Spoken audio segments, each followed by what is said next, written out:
I want to welcome our guest today, Michael, the founder of the White Box Club, and I will let him do a little bit more of a thorough introduction to himself, but he is an author and a facilitator and life coach.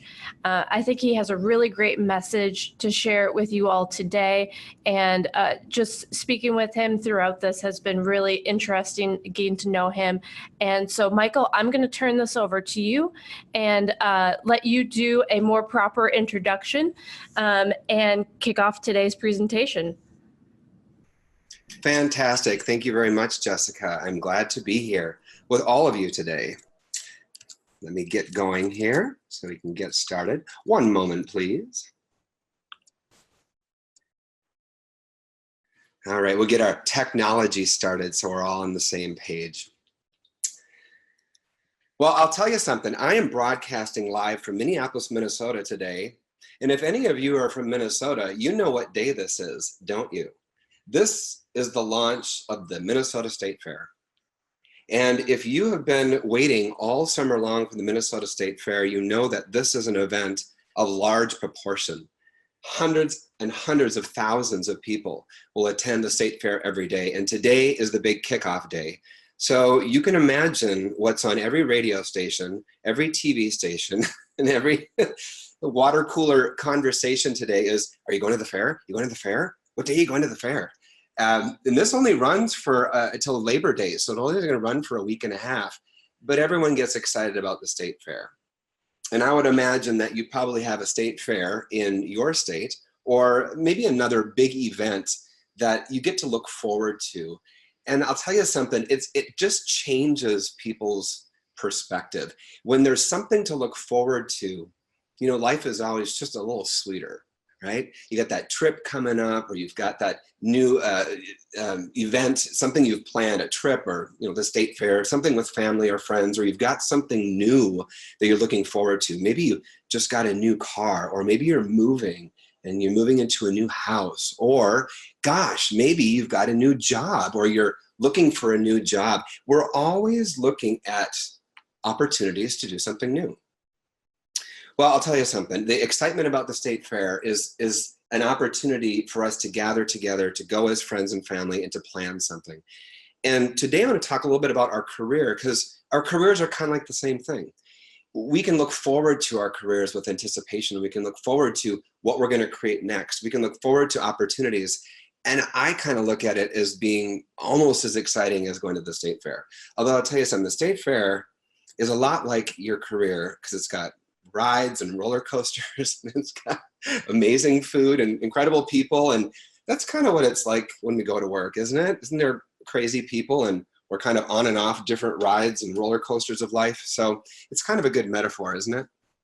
But anyway, it's something to look forward to. So I'm glad you joined me here today. I'm really thrilled to work with Patina Nation on this webinar today. Thank you, Jessica and Mike Harris and everyone else. I appreciate the work that we're doing to support all of us that are looking for the next thing, or are just ready for our next step in our career.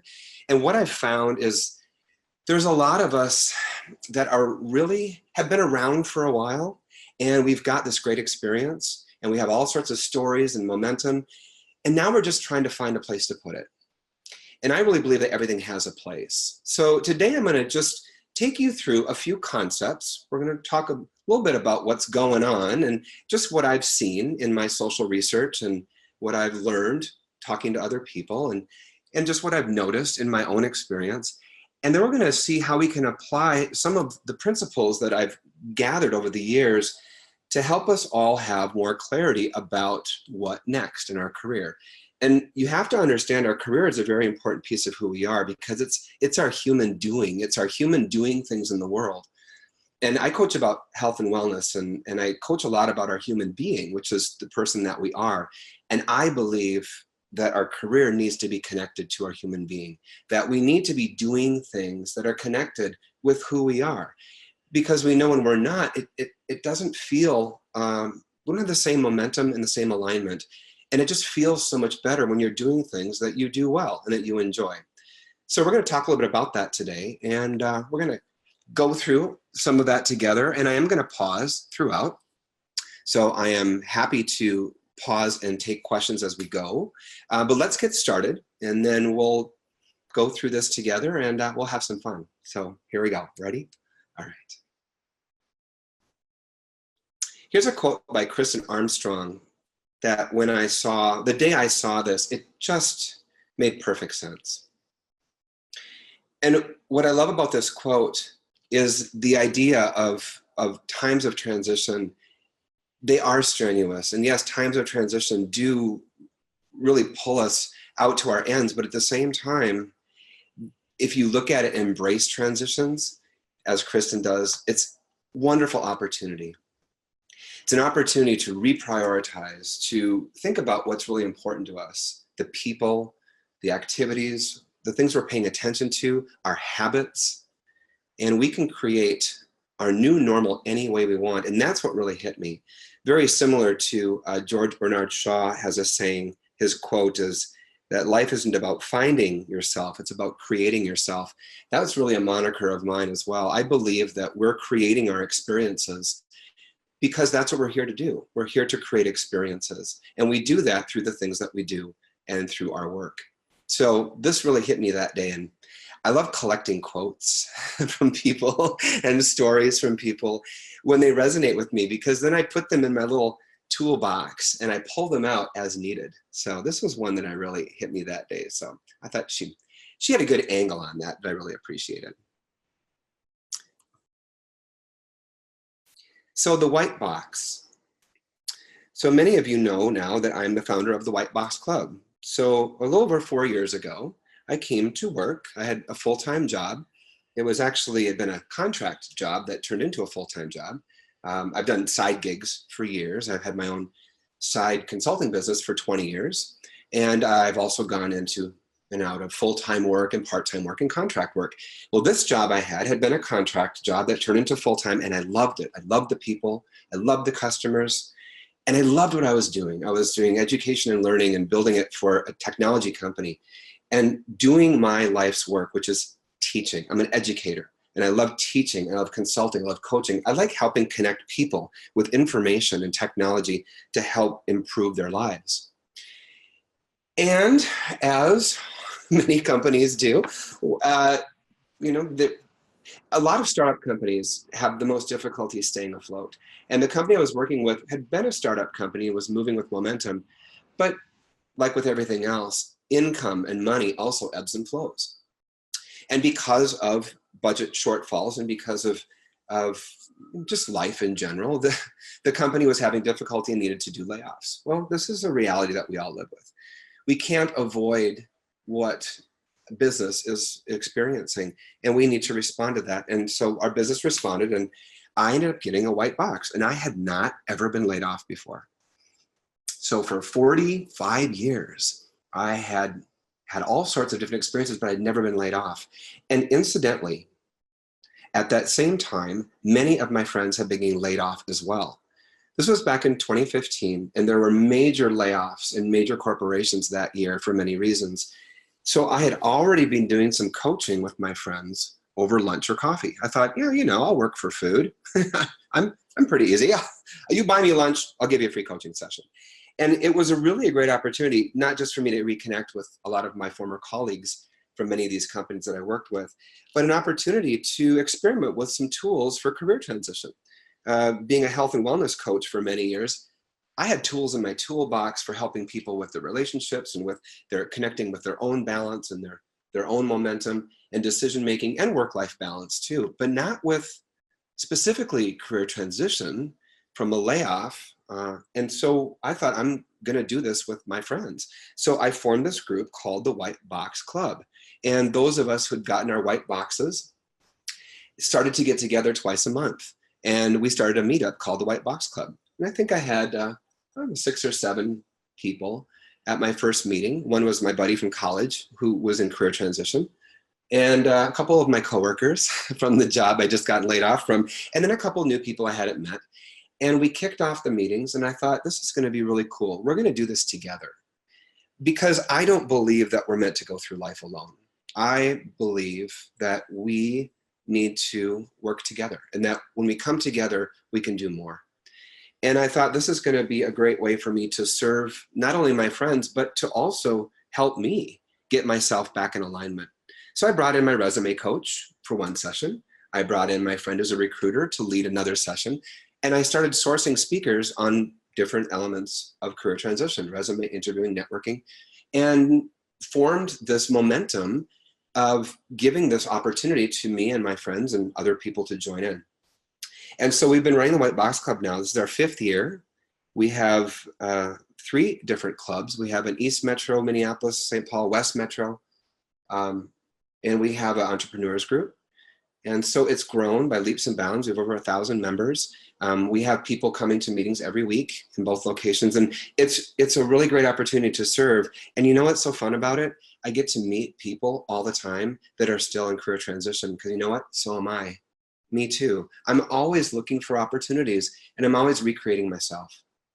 And the biggest question that comes up in everyone's mind is, now what? And when I found that I was asking myself that question, I mean, we go through lots of different transitions in our lives. Some are planned, some are deliberate, you know, a move or graduation or a marriage, or we have very deliberate transitions and planned transitions. But a sudden transition can really leave us feeling, we don't have any anchors. It can leave us feeling adrift. It can leave us feeling like we don't have our ship at the shore. We're out left floating. And so this now what question was a big question to address. And so my intention was always to do that in the White Box Club meetings, is to help us figure out what's our next step, now what.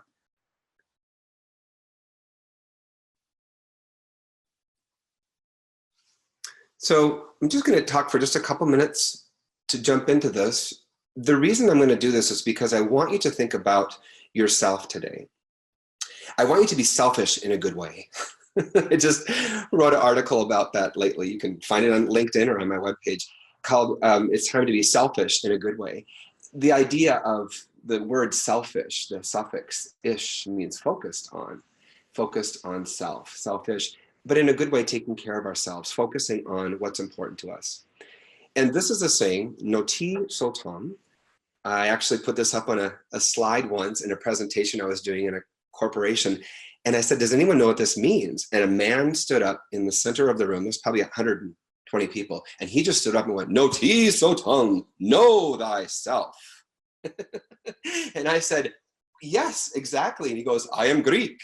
So he knew exactly what that meant. Not only could he read it, but he stood up and just proclaimed it. And it was a wonderful moment. You know, you can't make that stuff up, right? My friend was like, did you put him there on purpose? And no, you know, I didn't know he was here. But this idea of know thyself, noti sotam, this is something that was inscribed on the walls at the temple of Apollo thousands of years ago, because the Greeks understood the value of knowing yourself.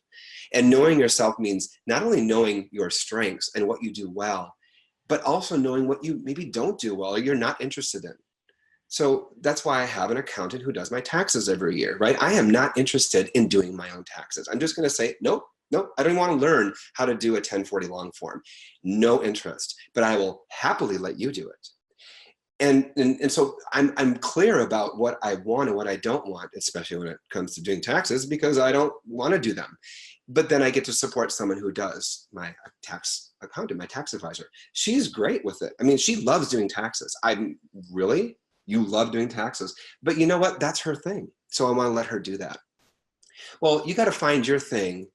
And knowing yourself is finding what is the thing that lights you up. What is your thing that you would love to do? And someone else will go, what? You're kidding, that? Really? And people pay you to do that? Oh yeah. That's the best work. That is the indicator of what your life's work is. And when you start finding your life's work, you start getting that momentum and alignment, everything shifts. So guess what? I'm going to help you find your life's work. Well, I'm going to help you get started on finding your life's work. So this is a picture from India. I was an expat in India for a year. Not only did I live in Finland in high school as an exchange student because I wanted to travel and see the world, but I also lived in Hawaii for 10 years because I don't know, kind of got sick of the Minnesota winter and went there on vacation. If you've ever been to Hawaii, it's 85 and sunny year round. So I moved to Hawaii and lived there for 10 years. And then I moved back and people say, well, why'd you move back from Hawaii? I said, well, I moved there because it's 85 and sunny year round, and I moved back because it's 85 and sunny year round. It's really, really nice. However, if you've grown up in a state like Minnesota, where we have 4 distinct seasons, a very distinct spring and summer and winter and fall, or fall and winter, you know that that contrast is something to look forward to. And as you can tell by my exuberance for the state fair, I love looking forward to events, and I miss the change of season. But when I lived in India, I also had a varied experience. Of course, it was even hotter there than in Hawaii. But I also got to experience people and culture and food. Yeah. Indian food, woo. Really, really good food. That can be really hot too. But this idea of contrast. And so I experienced a lot of that in all of my travels, but especially living in India. And I asked myself several questions. Who am I, and who have I become throughout all these journeys that I've had? Why do I keep exploring the world and talking to people and exploring people? How does that add to who I am? How is that giving me information? And from that, what do I really want to do? What do I want to do next? It's one of my favorite questions when I sit down with a coaching client. I say, well, what do you want to do? And they go, well, I don't know. I say, okay, what do you want to do next? What do you want to do now? What do you want to do today? What would feel really, really good to do today? What would you like to do now? That's easier because you can accomplish that this afternoon. I don't know, I'd like to, do something that feels really good, listen to some music or watch a movie or work on my resume. I don't know if you want to, that's really fun. For some people it is. Do what gets you back into alignment. And then what that does is bring you to, how do you find those things? What do you do to find those things? So this clarity that I'm going to talk about now, and we're going to start diving into. So I appreciate your patience while we were at 10,000 feet. Now we're going to come down a little bit and do some more tactical pieces. The clarity that you seek, the clarity that we're all looking for, and specifically in our career transition, this clarity comes in steps. It comes in pieces. And my best analogy is the trip analogy. If you're taking a trip, for instance, if I'm going to go to New York City from Minneapolis, I have a couple choices. I can either fly or I can drive. And I'd like to road trip because there's a lot more to do on a road trip. And don't get me wrong, I love flying. But when you fly, it's only a few hours and then you're there, right? I mean, you've got the airport and you've got the parking ramp and the airport, and that can all be really busy, where road tripping can be a lot more fun and take a lot longer, but you get to do a lot of stuff along the way. Well, that's what this is really about. It's about the journey. When you get there, when I get to New York City, that's great. But on my way there, I can have a really good time. So I want to remind you that this clarity that you're looking for, sometimes it comes in a brief moment, like you'll have a moment of truth and you'll feel very clear. That's great. Remember that. Okay, map tack that. Put a pin in that. Doggy ear that. Ooh, this feels really good. Hold on to that. I'll show you where to put it. Just a minute. But then you're also going to have opportunities where you're like, oh yeah, I'm not comfortable here. This is not working for me. Pay attention to that too, because all of those things, step by step, are going to bring you to this clarity. Okay. Before I get into these next 2 questions, I'm just going to pause for a moment and look to see if we have any questions. I'm not sure, Jessica, if I can run the questions or if you can ask them. Let me see here real quick. Yeah, we're monitoring the Q&A right now, and at this point, we do not have any questions. But feel free, all participants, to submit those throughout the presentation. Fantastic, thank you. Well, then let's move on. Whenever I sit down with somebody, the first thing I ask them 2 questions. This is basically the 2 questions I ask them. If they're in career transition, this is my career coaching clients. I say, so who are you talking to and what are you talking about? And normally what they'll do is tell me all the things that they're doing, all the jobs they're applying for, and all of the ins and outs of their transition. And the stories are very important, where they've come and where they want, some pieces of where they want to go, or if they're not sure. But the reason I ask these 2 questions is because this is going to be the piece of activation when you start going out with this clarity and information, is the people that you talk to and what you're talking about. And so the tool I'm going to show you today, the personal priority grid, is going to help you hone in on what you want, what you really want, and what you really want to focus on, so that when you deliberately choose to speak to people that have an alignment and resonance with what you want, now that you've identified it, you have a better chance of making the connections that you need and want and getting the information you want. And once you start talking to those people, you need to know what you're talking about. And talking about ourselves, although it's very important to us, is not as important to other people, except for how they can help us. So if you go on LinkedIn or on my blog, you'll see I just released a blog this week about talking about ourselves and how that's not an easy thing to do, because it can really work against you if you start telling everybody your life story. And they're not really interested in your life story, although some people are, and sometimes we have extended conversations, but normally people just want to know, what do you need and how can I help you? So what do you want and how can I help you? So let's move into this now so that we can start to get the platform so that you can help yourself and then help people to help you. When I first started writing my series of balance books after I returned from India 8 years ago, I came up with 3 very important steps that I had found myself experiencing throughout all of my travels. And what I realized is that I was experiencing a 3-step process of awareness, alignment, and activation. And this helped me to gather all of the data I had been collecting and put it into a form that people could understand. So I could tell a story, I could have some lessons learned and analogies that go with that story, and then I could have some sort of an action plan out of that story so that I could take some sort of action to create change. So this 3-step process is something I've been able to apply throughout the rest of the books that I've written, as well as many of the processes, especially the one we're going to do today, because it's simple and it goes in order and it's powerful.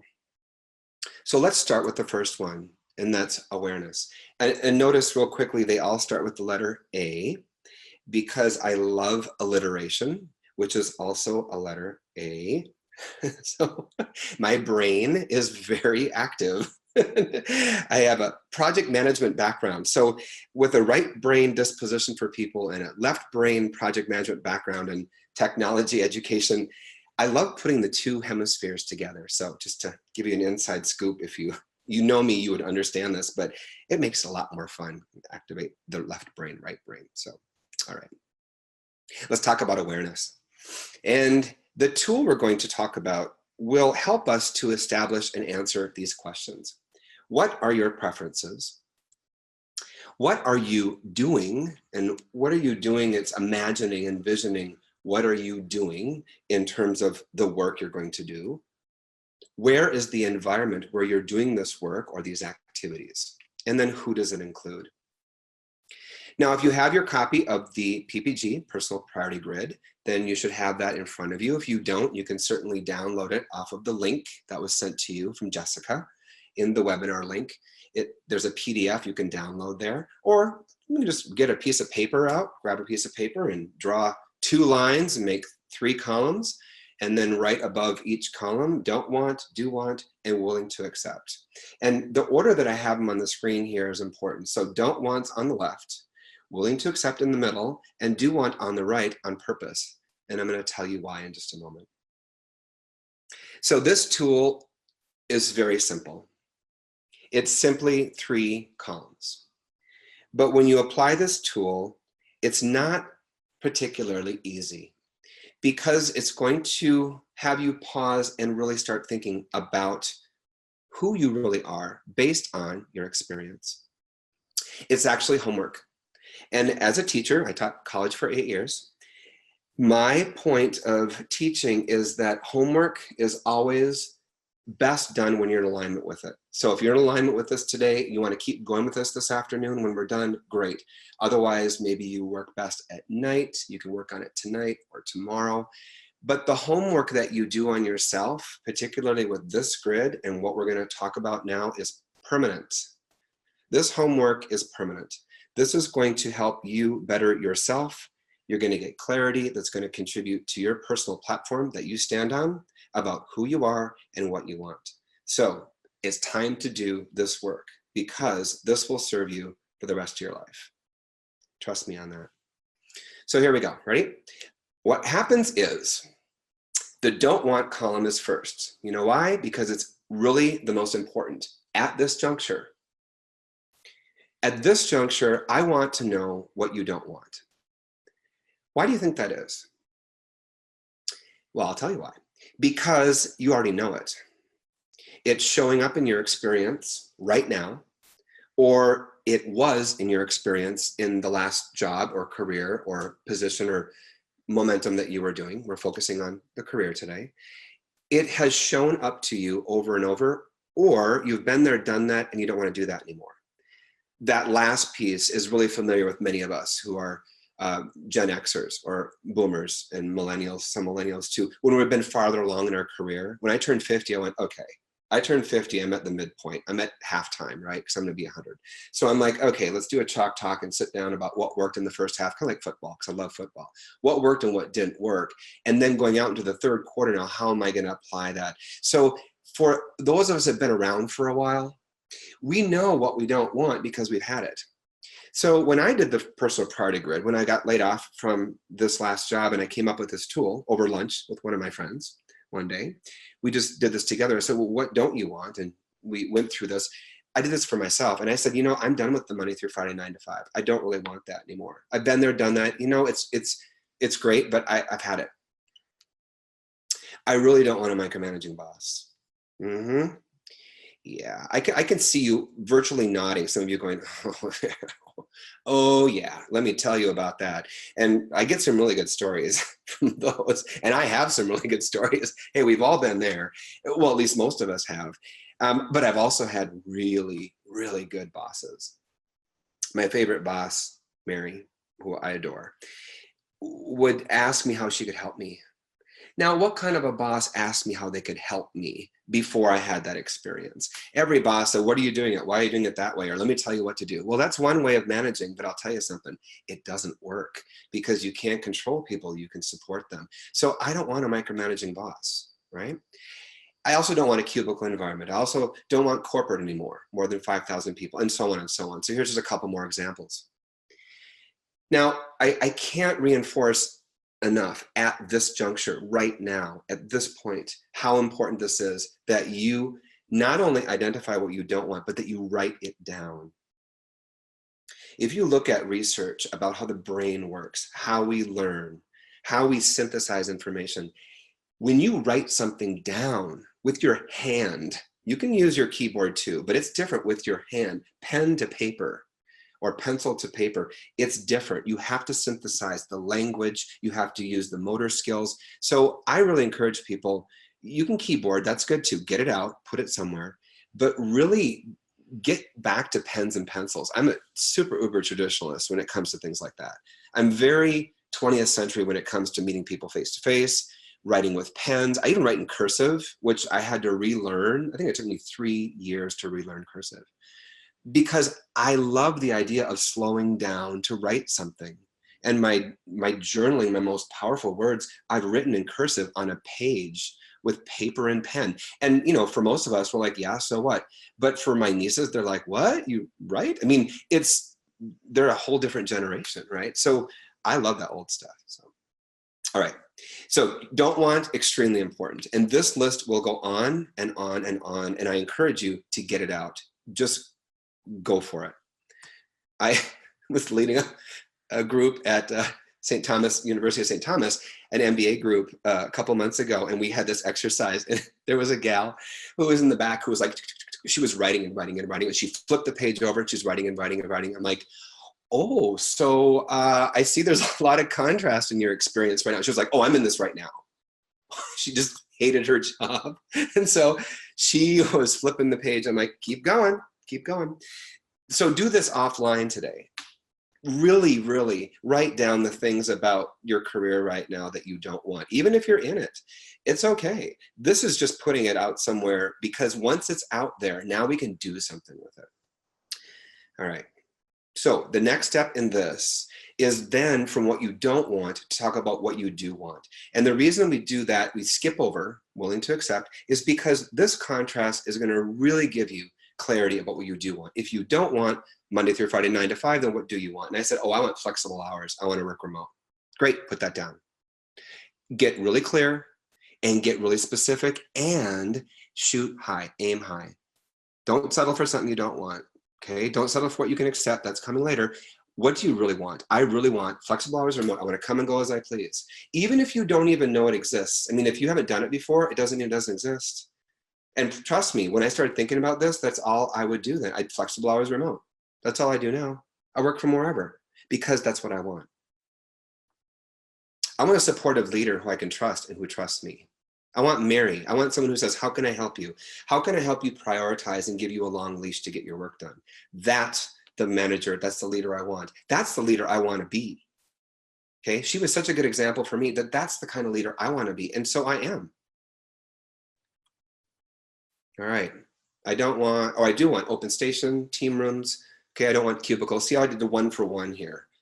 I'm really not interested in going back in corporate. I loved it, but I've been there, done that. I'd rather work with startups, small. I actually like working in small groups, coaching 30, 40 people at a time, or one-on-one coaching, maybe 100, 150 people. But you know, when it gets bigger than that, I lose my connection with people, and I want to be connected to people. I'm not as much of a heady, I'm a hearty. I'm a heart-connected person. So I lead with my heart. I lead with my heart and soul, and I want to meet people there, and that gets lost in large numbers. So right now, remember, this is what do you want now? I want to work with less than 150 people at a time.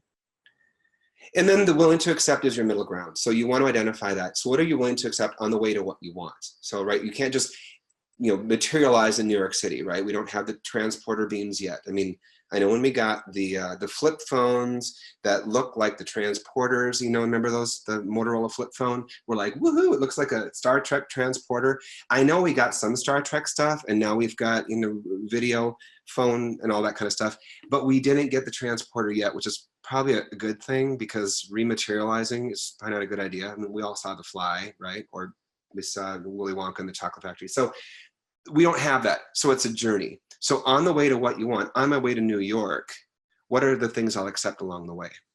So if you can't give me full flexible hours and remote, how about 2 or 3 days a week remote? If you can't do that, then no, then we're getting into the don't want. Then it's a deal breaker. So you establish your deal breakers. No, that's fine, not for me, it's for somebody else. But that clarity saves so much time, because if it's not the right fit, it's not the right fit. Okay, something else will be. Micromanaging boss, supportive leader. Okay, when you get into people, it's a little different, but just give me qualities. All right, how about someone who's willing to learn? Many of the people that I've interviewed with for potential full-time jobs and part-time jobs and contracts are much younger than me. I'm in my 50s now, so I've been around for a while. They're in their 30s, or sometimes the recruiters in their 20s and their 40s. And so I got to be really careful about that, because I don't want to have bias towards generational differences. I want to embrace them. So maybe they're new in position, they have a lot to learn, but they're willing and they're open. I'm like, hey, that's cool, I can work with you, right? That's fine. I think that's really going to be fun because we'll teach each other. Okay, so cubicle, if there's a combination, I can work with that. I still want to be, in the stalls, and and then if it's medium size, I can work with that. But what you realize, my awareness step, is that I'm aware of what I don't want, what I do really want, and then I'm willing to accept along the way. Okay, step 2, alignment. Awareness at that point was the most important thing we could do, is to get it all down. So please do your homework and work on your awareness exercise and start filling out your grid. The next piece is actually the most important in terms of the 3-step process. Alignment is a word that can mean many things. When you're driving your car, alignment can mean, can demonstrate itself by your steering wheel shaking or your car drifting out of the lanes. You have to work hard to keep your car in alignment. So what do?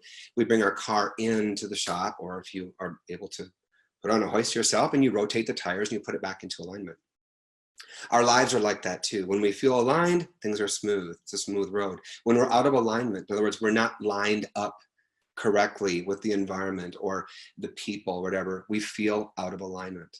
So This is going to focus now alignment on what are you paying attention to? What are you focusing on? Because what you focus on is going to determine your level of bumpy road or a smooth path. I'm going to guide you to this. Are you focusing on what you don't want or what you do want? This is basically it. It's pretty darn simple here. But again, not necessarily easy because you've got a lot of data. You're sifting, sorting a lot of data. You've got a lot of things. You have a lot of thoughts and feelings that you're milling through. But you have to start sifting and sorting and find out what you pay attention to. So let's go back to the grid, because if you've already established some of that data, you've been sifting and sorting already. You've already established in regards to your career, what you do want, what you don't want, you're willing to accept. And I can't underestimate how powerful this tool is to keep updating this as you go. You don't do it once, keep doing it. Get more detail. Think about other aspects of the company. Think about all different ways to just start sifting and sorting these preferences. But what you're going to do then is, I really want you to be cognizant then, and I want you to wake up. And if right now you've been kind of tuning out and multitasking and eating your lunch, that's great. But I want you to listen right now. This is the most important thing I have to say right now. Alignment is the biggest key to what happens next. Your alignment is the most important thing that needs to be active for you to have a successful next step. Because what happens is whatever you're paying attention to, whatever you're focusing on, is going to gain momentum. Whether it is what you don't want or whether it's what you do want. And the reason is because it all exists. You have the ability, whether you know it or not, to shift what you focus on. You have the ability to decide whether you want to focus on what you don't want or what you do want. Because what happens is, whatever you pay attention to will just have momentum towards that. So if you look at what you do want, now that you've gotten this written down, just start focusing on that and look what pops up. Your key words start popping up. These words are so important. Your words are so incredibly important because they not only tell people who you are, but they also tell them where you're at in terms of knowing yourself. So when you start coming up with power words like flexible, remote, supportive, trust, open, teams, startup, small, these are words that people can latch onto that help them to help you define and find what you want. So the alignment is essential. And if you focus on what you don't want, you're just going to talk more and more about it. And you know what? Isn't it really hard to sit with someone who's just complaining about what they don't like? And they just go on and on and on. I'm like, well, yeah, it's important to know it, but don't focus there because it just builds momentum in that direction. Tell me what you want. Tell me what you're interested in. Tell me what lights you up. Tell me what you go, oh, I love doing this. I'm like, okay, let's focus on that because you're going to build momentum in that direction too. All right, so that's the alignment. You just need to gently shift your focus towards what you want. And if you use this grid to do it, that's even better. And those words, those key words will pop up and you can use them.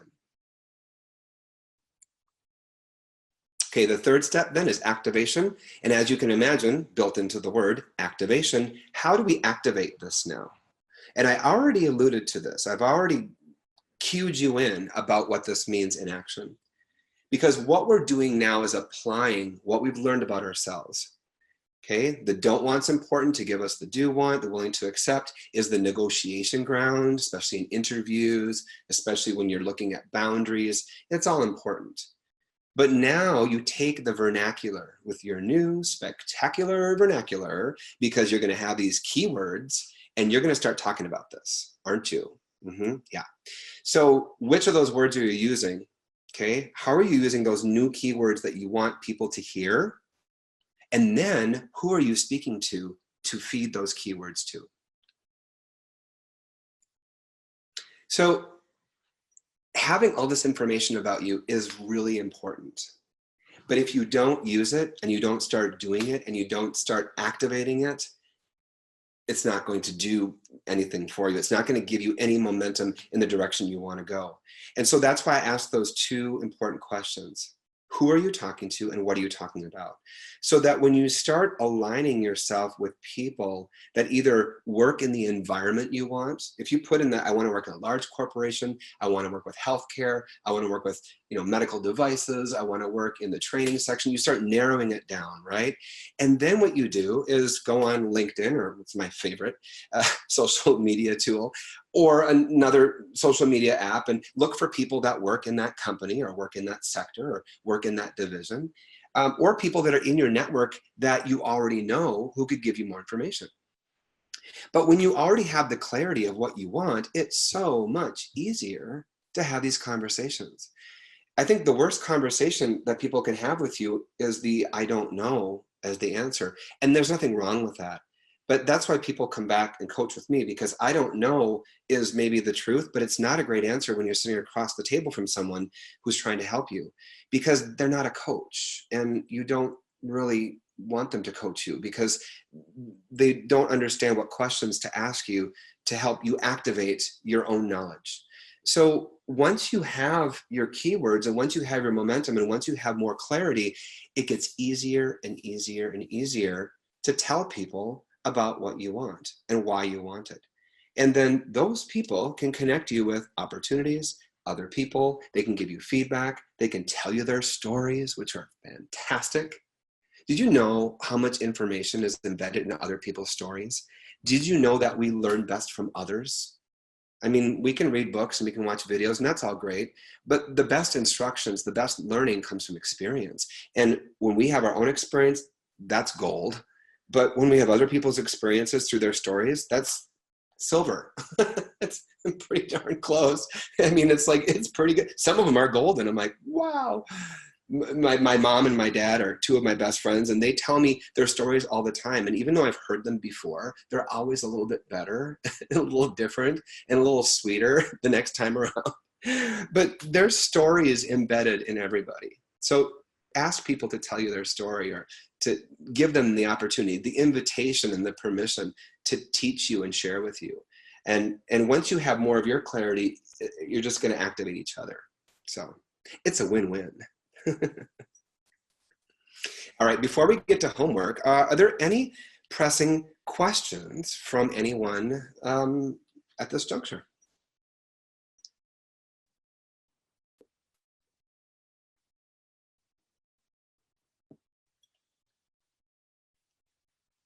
I'm going to assume that silence indicates agreement, which is great. All right, and we can even get done a few minutes early and I can give you back some free time today. As a teacher, I'm gonna give you homework. Yup, and like I told you, this homework is permanent. Homework you do on yourself. So if you haven't done this already, I will invite you to start your PPG. I will invite you to start your personal priority grid. As you're working through your grid, you're gonna come up with those words. And you're going to start coming up with the stories. The words are the what, the stories, the why. These are all very important. Not only so that you can learn from them, because we relearn from our own experience, but also so that you can share them with others. So start to gather your stories. Start to gather the whys behind the whats. Now, start using these keywords in your resume. Start using these keywords in your conversations.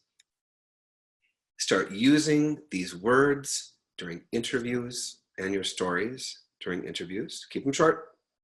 Remember, keep it short. Give them the 30-second, 45-second, 60-second YouTube highlight video. Don't give them the 6 DVD anthology. And then continue to update your PPG. This PPG is a living, breathing document. It is not static, and neither are you.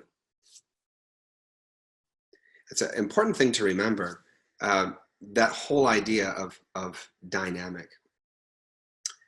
Okay, I've got a couple questions that just popped in, so I'm going to adjust those. One question, when did you realize your PPG aligned with your true self? And how did it manifest in the roles you took on afterwards? That's a fantastic question. What happens when you start to align with yourself, you'll start noticing what shows up. My friend Tim, who leads our White Box Club in East Metro, Minneapolis, or in St. Paul, he has a great saying. He's like, just show up. Just start showing up. Show up to networking meetings. Show up to events. Show up for yourself. And then see what shows up.